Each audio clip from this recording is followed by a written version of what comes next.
चीख की आवाज और 2025 का रमजानुल मुबारक।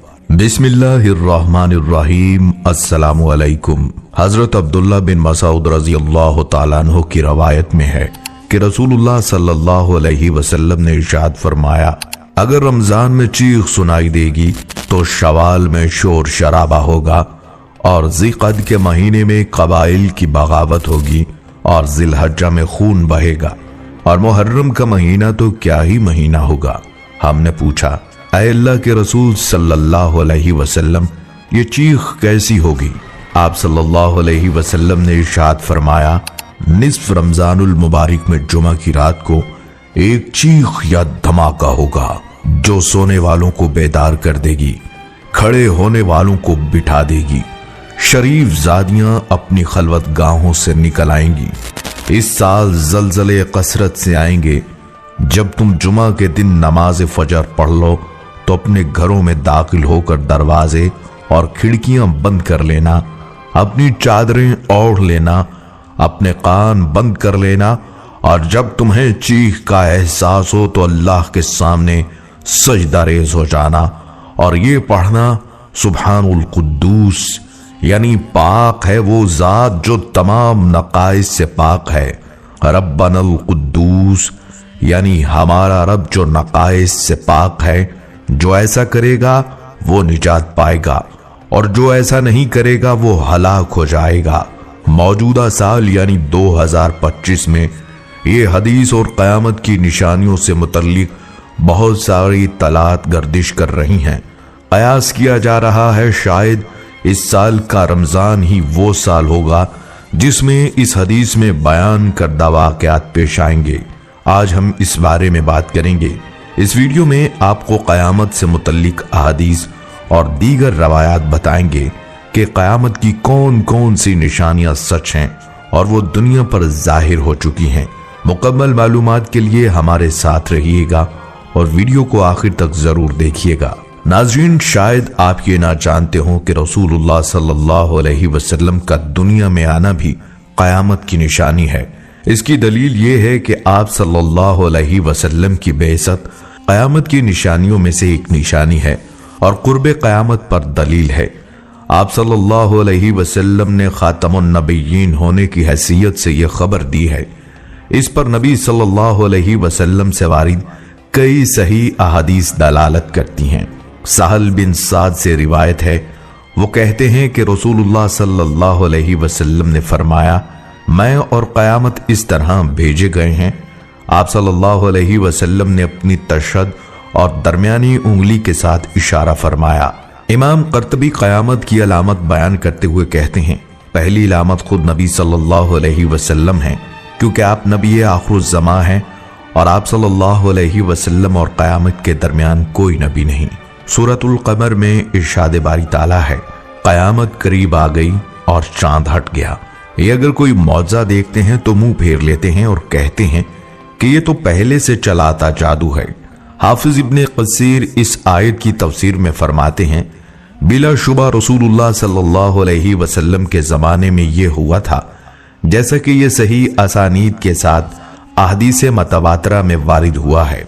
इस अमर पर उलमा का इत्तफाक है कि शक्कुल कमर नबी सल्लल्लाहु अलैहि वसल्लम के ज़माने में हुआ और ये आप सल्लल्लाहु अलैहि वसल्लम के नुमाया मौजज़ात में से एक है। सही मुस्लिम में ही हजरत अंस की हदीस नकल हुई है कि अहले मक्का ने आप सल्लल्लाहु अलैहि वसल्लम से मुतालबा किया कि आप उनको कोई निशानी दिखलाएं, तो आपने उनको चांद का फटना दिखाया। जमहूर फलसफियों ने शक्कुल कमर का इनकार किया है।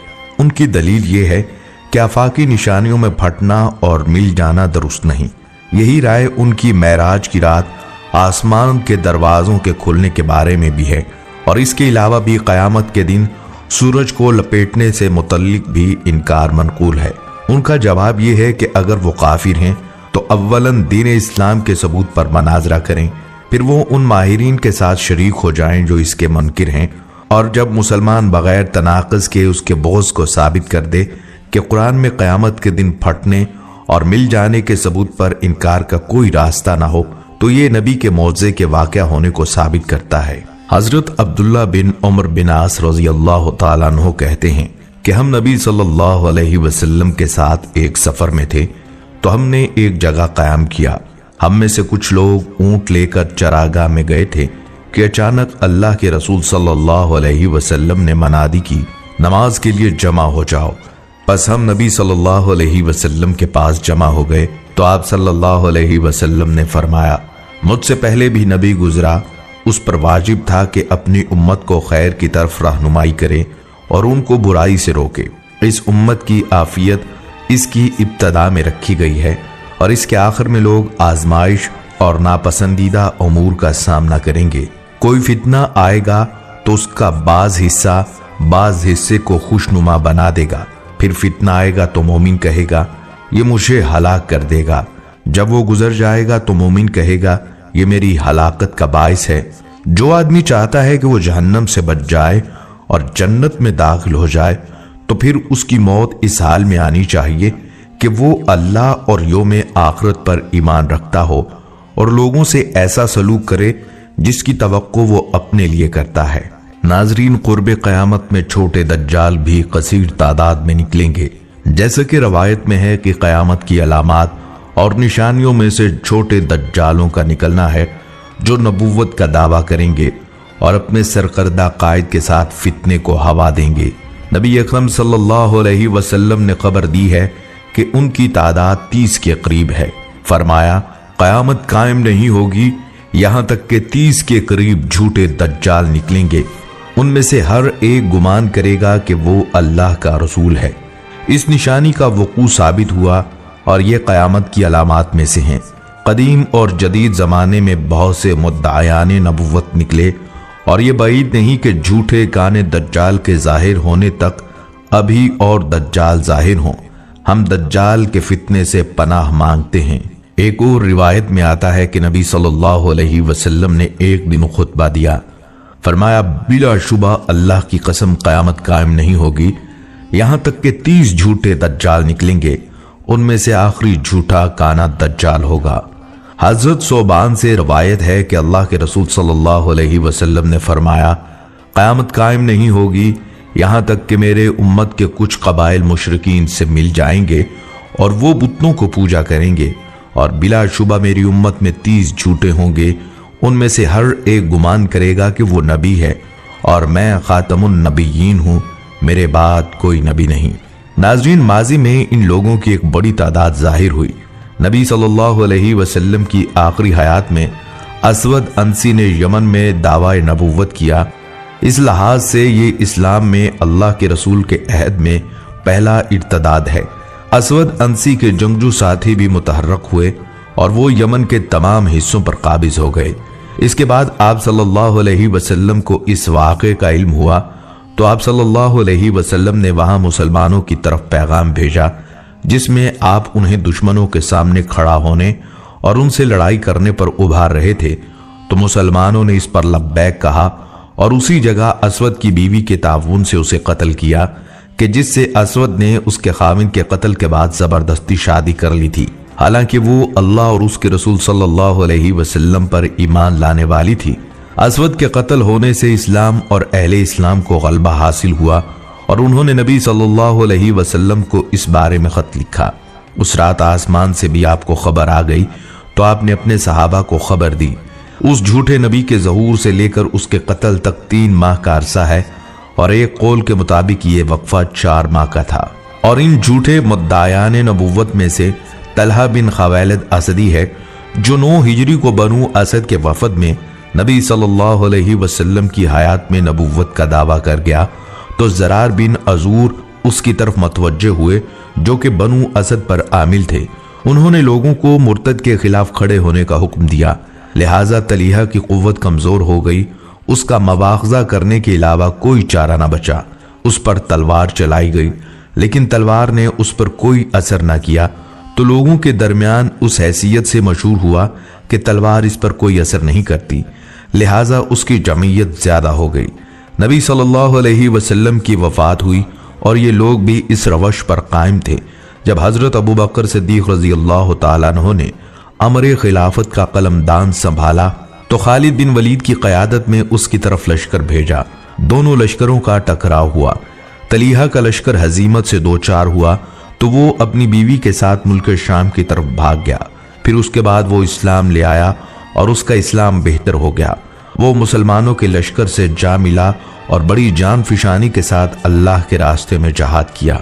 इन झूठे मुद्दायान नबूवत में से मुसैलमा कज़्ज़ाब भी है, जो बनु हनीफा की जमात के साथ हिजरी के 9वें साल वफद के साथ नबी सल्लल्लाहु अलैहि वसल्लम के पास आया। वफद के यमामा जाने के बाद ये अल्लाह का दुश्मन मुर्तद मशहूर हुआ और इसका दावा था तारीकी में उसके पास वही आती है। इस तरह सय्यदना अबू बकर रज़ी अल्लाह तआला अन्हु ने खालिद बिन वलीद, अकरमा बिन अबी जहल और शिरजील बिन हसना की सरपरस्ती में लश्कर भेजा तो मुसैलमा ने अपने लश्कर के साथ उनका सामना किया। इसके पास 40,000 जंगजू थे। इनके दरमियान फैसला कुन मार्का हुआ जिसमें मुसैलमा और उसके लश्कर को शिकस्त हुई। मुसैलमा वैश्य बिन हरब के हाथों कत्ल हुआ। ताबईन और माँ बाद के जमाने में मुख्तार बिन अबी उबैद सक़फ़ी का ज़हूर हुआ, जो अव्वलन शीयत के तारुफ से नुमाया हुआ था तो शियों की एक बहुत बड़ी जमात उससे मिल गई। ये मोहम्मद बिन हनीफा की इमामत का कायल था और लोगों को इसकी तरफ दावत देता था और दावा करता था कि जिब्रील उस पर नाजिल होता है। ये कूफा और इसके गिरदो नवा पर गालिब आ गया। इसने कूफा में हर उस शख्स को कत्ल कर दिया कि जिसने मैदान करबला में सय्यदना हुसैन बिन अली रज़ियल्लाहु तआला अन्हु से जंग की थी। इसके और मौसब बिन जुबैर के दरमियान मुतअद्दिद मार्के बर्पा हुए। आखिरकार एक मार्के में इसे शिकस्त हुई और मसअब को गलबा हासिल हुआ, लिहाजा मुख्तार कत्ल हो गया और मुसलमानों को इस खबर से खुशी मिली। दोस्तों, क़यामत की अगली निशानी लोंडी का अपनी मालिक को जन्म देना और बरहना पा, बरहना बदन और बकरियों के चरवाहे, गडरिए बुलंद कामिद अमारतों पर फख्र करेंगे। ये हैं क़यामत की वो निशानियां जिनकी रसूलुल्लाह सल्लल्लाहु अलैहि वसल्लम ने खबर दी। इनमें से बाज़ जाहिर हो भी चुकी हैं। नंबर 1, लोंडी का अपनी मालका या मालिक को जन्म देना, लोगों का बुलंद कामत इमारतों पर फख्र करना, झोंपड़ियों में जिंदगियां गुजारने वाले ऊंटों और बकरियों के चरवाहों का अपने घरों की तज़य्युन व आराइश में लग जाना। नाजरीन, ये तमाम बातें जिनकी सादिक व मस्तक नबी सल्लल्लाहु अलैहि वसल्लम ने खबर दी थी पूरी हो चुकी हैं। जैसा कि उमर बिन खत्ताब रज़ियल्लाहु तआला अन्हु की हदीस से वाज़ेह है और अब्दुल्ला बिन अब्बास की रवायत में भी आता है कि जिब्राइल ने आपसे कहा, मुझे क़यामत के मुतल्लिक़ बताइए, वो कब आएगी? तो आप सल्लल्लाहु अलैहि वसल्लम ने फरमाया, सुभान अल्लाह, 5 बातों को अल्लाह के अलावा कोई नहीं जानता। हाँ, अगर तू चाहता है तो मैं क़यामत की अलामतें तेरे सामने बयान किए देता हूँ। जिब्राइल अलैहिस्सलाम ने कहा, जी हाँ या रसूलुल्लाह सल्लल्लाहु अलैहि वसल्लम, मेरे लिए बयान कर दीजिए। तो आप सल्लल्लाहु अलैहि वसल्लम ने फरमाया, जब तू देखे कि लौंडी अपनी मालिका या मालिक को जन्म दे और तू देखे कि बकरियों के चरवाहे इमारतें बनाने में फख्र महसूस कर रहे हैं और तू देखे कि भूखे, बरहना पा और बरहना बदन लोग अवामी लीडर बन गए हैं, तो समझ लेना कि यही क़यामत की अलामतों और निशानियों में से है। जिब्राइल अलैहिस्सलाम ने दरियाफ्त किया, या रसूलुल्लाह सल्लल्लाहु अलैहि वसल्लम, बकरियों के चरवाहे बरहना पाओ बदन से कौन लोग मुराद हैं? आप सल्लल्लाहु अलैहि वसल्लम ने फरमाया, इससे मुराद अरब हैं। इमाम कर्तबी फरमाते हैं, इससे मकसूद हालात की तब्दीली है, यानी बद्दुओं के हाथ ज़मा में हुकूमत आ जाएगी तो वो मुल्कों पर कहरो जबर के साथ कब्जा करेंगे, जिसकी वजह से उनके यहाँ माल की फरावानी हो जाएगी और मजबूत इमारतें बनाएंगे, फिर उन पर फख्र करने में अपनी हिम्मतें सर्फ करेंगे। इब्ने रजब हम्बली फरमाते हैं, हदीस में अलामत क़यामत के हवाले से जो बातें जिक्र की गई हैं उनका मतलब है कि मामलात ना अहल लोगों को सपुर्द कर दिए जाएंगे, जैसा कि आपने उस शख्स के लिए फरमाया था जिसने क़यामत के मुतल्लिक सवाल किया था। तो आप सल्लल्लाहु अलैहि वसल्लम ने फरमाया, जब काम ना अहल लोगों के सपुर्द कर दिए जाएं तो फिर क़यामत का इंतजार करो।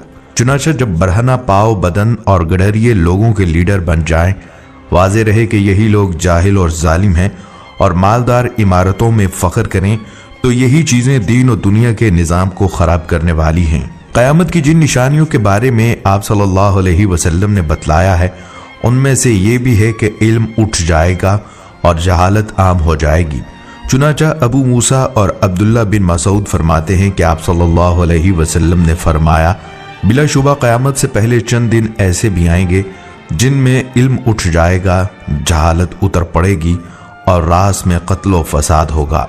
सय्यदिना अंस से रिवायत है कि आप सल्लल्लाहु अलैहि वसल्लम ने फरमाया, बेशक इल्म का उठा लिया जाना, जहालत का आम हो जाना, शराब का पिया जाना और जिना आम हो जाना क़यामत की निशानियों में से है। हजरत अबू हुरैरा फरमाते हैं कि आप सल्लल्लाहु अलैहि वसल्लम ने फरमाया, वो वक्त करीब आ रहा है जब अमल कम हो जाएगा, फितने जाहिर होंगे और कत्लो फसाद बहुत ज्यादा होगा। इब्नुल अरबी फरमाते हैं, मशाइख का कहना है कि इल्म उठ जाने से मुराद है इल्म का वजूद दिलों से मिट जाए। इल्म हमसे पहलुओं के पास था, फिर हमारे सुपुर्द किया गया, अब हमारे अंदर उलमा की मौत से इल्म उठ जाएगा। बाज उलमा का कहना है कि इल्म उठ जाने से मुराद है बेअमली। चुनाचा लोग कुरान हिफ्ज तो करेंगे लेकिन उस पर अमल नहीं करेंगे। मेरे नज़दीक 3 तरीकों से इल्म खत्म होगा। एक आदमी गुनाह का इर्तिकाब करे, चुनाचा उसके गुनाहों की वजह से उसका इल्म खत्म हो जाए। एक आदमी कुरान की किरात करेगा और उस पर अमल नहीं करेगा। एक आलिम फोत होगा इस हाल में कि उसके इल्म से किसी ने भी कोई नफा नहीं उठाया होगा। हाफिज इब्न हिजर फरमाते हैं, ये भी कहा गया है कि नक्स इल्म से मुराद है कि पूरी दुनिया को निस्यान लाहक कर दिया जाए, और यह भी कहा गया कि नक्स इल्म से मुराद उलमा की मौत है। चुनाचा जब कोई आलिम फोत होगा तो उसका जानिशीन पैदा नहीं होगा। इस तरह जिन जगहों से उलमा उठ जाएंगे वहां से इल्म भी उठा लिया जाएगा। रफ़ाए इल्म और कसरत के बारे में जितनी अहादीस भी आई हैं उनसे मुराद के उलमाए कराम फोत हो जाएं, सिर्फ जाहिल लोग रह जाएंगे। लोग उन्हें लीडर बनाएंगे और खुद भी गुमराह होंगे और वो दूसरों को भी गुमराह करेंगे। अब्दुल्ला बिन उमर बिन आज फरमाते हैं कि मैंने रसूलुल्लाह सल्लल्लाहु अलैहि वसल्लम को फरमाते हुए सुना, बेशक अल्लाह ताला इल्म को राह रास्त नहीं उठाएगा, बल्कि वो उल्मा को कब्ज करने के साथ इल्म करेगा। रूए ज़मीन पर कोई भी आलिम नहीं रहेगा तो लोग जाहिल लोगों को अपना लीडर बनाएंगे, उनसे सवाल करेंगे, वो बगैर इल्म के फतवे देंगे। चुनाचा वो खुद भी गुमराह होंगे और उन्हें भी गुमराह कर देंगे। इमाम अबू बाहली फरमाते हैं, जब ये आयत नाजिल हुई तो हम आपसे ज्यादा सवाल करना पसंद नहीं करते थे और बचने की कोशिश करते थे। फरमाते हैं, एक दफा हमारे पास एक आराबी आया, हमने उसे एक चादर रिश्वत में दी, उसने पगड़ी बांध ली। मैंने उसके दाएं जानिब लटकाए हुए पगड़ी के कपड़े का हाशिया भी देखा। फिर हमने उसे कहा, आप सल्लल्लाहु अलैहि वसल्लम से सवाल करो। चुनाचा उसने कहा, ऐ अल्लाह के नबी, इल्म कैसे उठा लिया जाएगा जबकि मसाहिफ हमारे पास हैं, उनसे हम खुद भी सीखते हैं और अपने बच्चों, औरतों और खादमों को भी सिखलाते हैं। आप सल्लल्लाहु अलैहि वसल्लम ने सर मुबारक उठाते हुए फरमाया, तेरी माँ तुझे गुम पाए, ये यहूदो नसारा हैं, क्या इनके पास मसाहिफ नहीं हैं? इनके बावजूद इनके अंबिया जो लेकर आए थे उसमें एक हरफ भी उनका ताल्लुक नहीं। खबरदार, इल्म चला जाएगा से मुराद उलमा का चला जाना है।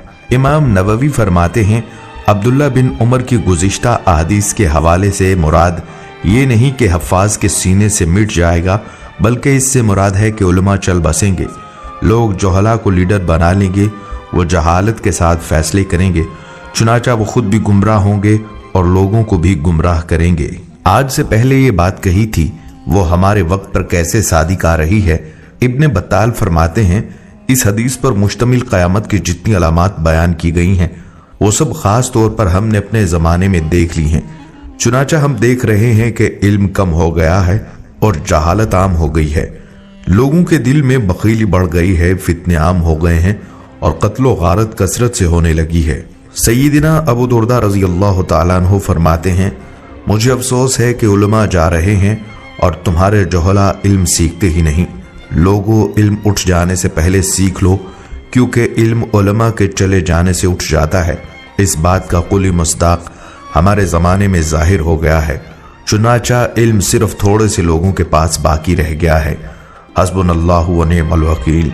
नाजरीन, जहाँ तक इस रमज़ान में क़यामत के आने की खबरें गर्दिश कर रही हैं तो इसके बारे में आपको बताते चलें। एक हदीस यूँ बयान की जाती है, हज़रत अबू हुरैरा रज़ी अल्लाह तआला अन्हु से रिवायत है कि रसूलुल्लाह सल्लल्लाहु अलैहि वसल्लम ने फरमाया, रमज़ान में आवाज़ होगी और ज़िक़द में क़बाइल की बगावत होगी और ज़िलहज्जा में हाजियों को लूटा जाएगा। दूसरी रिवायत में आता है, आप सल्लल्लाहु अलैहि वसल्लम ने फरमाया, रमजान में एक आवाज सुनाई देगी, शवाल में शोर शराबा होगा और ज़िक़द में कबाइल की बाहमी कशमकश। इस साल हाजियों को लूटा जाएगा और मीना में बड़ा कुश्त व खून होगा, बहुत से लोग कत्ल हो जाएंगे। वहां उस वक्त खून रेजी होगी जबकि वो जमरा उकबा में होंगे। इस हवाले से बहुत सारी रिवायात और भी आती हैं, जैसा कि मोहम्मद बिन अली रहमतुल्लाह अलैह का कौल है कि हमारे मेहदी 2 निशानियां हैं जो ज़मीन व आसमान की तख्लीक से लेकर आज तक नजर नहीं आई। रमजान की पहली रात चांद को ग्रहण लगेगा और 15 रमजान को सूरज को ग्रहण लगेगा। जब से अल्लाह ने जमीन व आसमान को पैदा किया ऐसा नहीं हुआ। ये बात हकीकत है कि सूरज ग्रहण हमेशा चांद की शुरू की तारीखों में होता है, जबकि चांद ग्रहण हमेशा आयाम 20 यानी 15 तारीख को होता है। नाज़रीन, ये भी अजीब इत्तफाक है कि अक्सर रमजानुल मुबारक में दुनिया के अक्सर इलाकों बशमूल हरिमैन शरीफैन समेत जुमा की शब 15वीं शब हो चुकी है। ये बात भी अपनी जगह दुरुस्त है कि ये कोई पहला मौका नहीं कि रमजानुल मुबारक में जुमा की शब में 15वीं शब हो, और ये बात भी जहन में रहे कि किसी भी ऐसे इत्तफाक के बारे में हतमी तौर पर यह नहीं कहा जा सकता कि ये वही रमजानुल मुबारक है जब तक कि वो वाक़या ज़हूर ना हो जाए और आगे आने वाली निशानियां भी जो कि हदीस में बयान की गई हैं तस्दीक ना कर दें। रमजानुल मुबारक की इन निशानियों से मुतल्लिक गो के अहादीस ज़ईफ हैं, मगर इनकी तादाद कसीर है, और चूंकि ये अहादीस किसी अकीदे और शरई मसला से मुतल्लिक बहस नहीं करती, सिर्फ इन वाक़यात से मुतल्लिक खबर है, लिहाजा ऐसे किसी भी मौका पर हमें इन अहादीस को पेश नज़र रखना चाहिए, और अगर इससे मुशाबा किसी वाक़े का ज़हूर हो जाए तो इस सिलसिले में उलमा इकराम और अहले इल्म पर लाजिम होगा कि असल हकीकत को जाने और उम्मत की सही रहनुमाई करें। हमारी राय में देखा जाए तो आप सल्लल्लाहु अलैहि वसल्लम का ज़माना जो 1400 साल पहले गुजर चुका है वो भी क़यामत की निशानियों में से ही एक है, क्योंकि आप सल्लल्लाहु अलैहि वसल्लम दुनिया के आखिरी नबी हैं और अल्लाह ताला ने इंसानों के लिए अपनी हिदायत भी तमाम कर दी है। रफ्ता रफ्ता करके क़यामत की कई निशानियां पूरी हो चुकी हैं और अभी तक लातादाद फितनों से इस दुनिया का वास्ता पड़ चुका है। बिल्कुल इसी तरह अगर रमजान में चीख वाली रिवायत में कोई सदाकत है तो यकीनी तौर पर वो रमजान दुनिया का आखिरी रमजान होगा। इसलिए हतमी तौर पर नहीं कहा जा सकता कि वो रमजान 2025 का ही रमजान होगा। हमारी राय है कि उलमा इकराम को इस मामले में आवाम को बाखबर करना चाहिए। बाकी दोस्तों, आपको भी दावत फिक्र दी जाती है कि अपनी जिंदगियों में हमने और आपने अपने प्यारे नबी सल्लल्लाहु अलैहि वसल्लम की बताई गई मुतअद्दिद निशानियों को देख लिया। इसलिए हर दम और हर पल हमें आखिरत की तैयारी करनी चाहिए, ताकि एकदम से किसी फितने का शिकार इस तरह से ना हो जाएं कि जिंदगी की मोहलत खत्म हो जाए और तौबा का मौका ना मिले। नाज़रीन, जाते जाते आपको क़यामत की चंद निशानियों के बारे में मजीद बताते चलें। क़यामत की जिन निशानियों के बारे में आपने इत्तला दी उनमें से ये भी है कि जानवर इंसानों से कलाम करेंगे। आदमी की रान बताएगी कि उसकी बीवी ने उसके अदम मौजूदगी में किससे बात की। जूतों और कोड़े चाबक का बात करना। हजरत अबू हुरैरा फरमाते हैं कि आपने सुबह की नमाज पढ़कर लोगों से मुतवज्जे होते हुए फरमाया, बनी इसराइल में एक आदमी बाजार में एक गाय हाँक रहा था। जब वो उस पर सवार हो गया और उसे मारा गया तो गाय कहने लगी, हम इन कामों के लिए पैदा नहीं किए गई, हम सिर्फ खेती के लिए पैदा की गई हैं। लोगों ने ये हाल देखकर कहा, सुभान अल्लाह, गाय भी बातें करती है। आपको जिन अलामात के बारे में मुत्तले किया गया है इनमें क़िता रहमी, बुरी हमसायगी और फवाहिश व फसादात का आम होना भी है। हजरत अब्दुल्ला बिन उमर बिन आस की रिवायत इस बारे में रहनुमाई करती है। आप सल्लल्लाहु अलैहि वसल्लम ने फरमाया, क़यामत उसी वक्त आएगी जब फवाहिश व मुनकरात और क़िता रहमी और बुरी हमसायगी आम हो जाएगी। जिस बात की आप सल्लल्लाहु अलैहि वसल्लम ने इत्तला दी थी वो पूरी हो चुकी। चुनाचा हम अपनी आंखों से आज लोगों के दरमियान फसादात, क़िता रहमी और हमसायगी का बुरा सलूक देख रहे हैं। मोहब्बत की जगह बुग़्ज़ और नफरत ने ले ली। आज पड़ोसी पड़ोसी को पहचानता ही नहीं। अजीज़ो अक़ारब एक दूसरे की मौत और हयात से बेखबर हैं। इनकी बाहमी रवैयों पर हम हस्बुनल्लाहु व निअमल वकील ही कह सकते हैं, जबकि कुरान और सुन्नत में क़ता रहमी की बड़ी तंबीह की गई है और इसे जन्नत से महरूमी और दूरी का सबब करार दिया गया है। कुरान करीम में है, अब क्या तुम लोगों से इसके सिवा कुछ और तवक्को की जा सकती है कि तुम उल्टे मुंह फिर गए तो जमीन में फिर फसाद बर्पा करोगे और आपस में एक दूसरे के गले काटोगे। और आप सल्लल्लाहु अलैहि वसल्लम का फरमान है, क़िता रहमी करने वाला जन्नत में दाखिल नहीं होगा। नाजरीन, ये थी हमारी आज की वीडियो। उम्मीद करते हैं कि आपको पसंद आई होगी। अगर आपको वीडियो पसंद आई है तो आपसे गुजारिश है, अपने प्यारों और दोस्तों के साथ जरूर शेयर करें। कमेंट्स में आप हमें बताएं आप और किन मौज़ूआत पर वीडियोस देखना चाहते हैं। आप कमेंट्स में हमसे सवालात भी पूछ सकते हैं।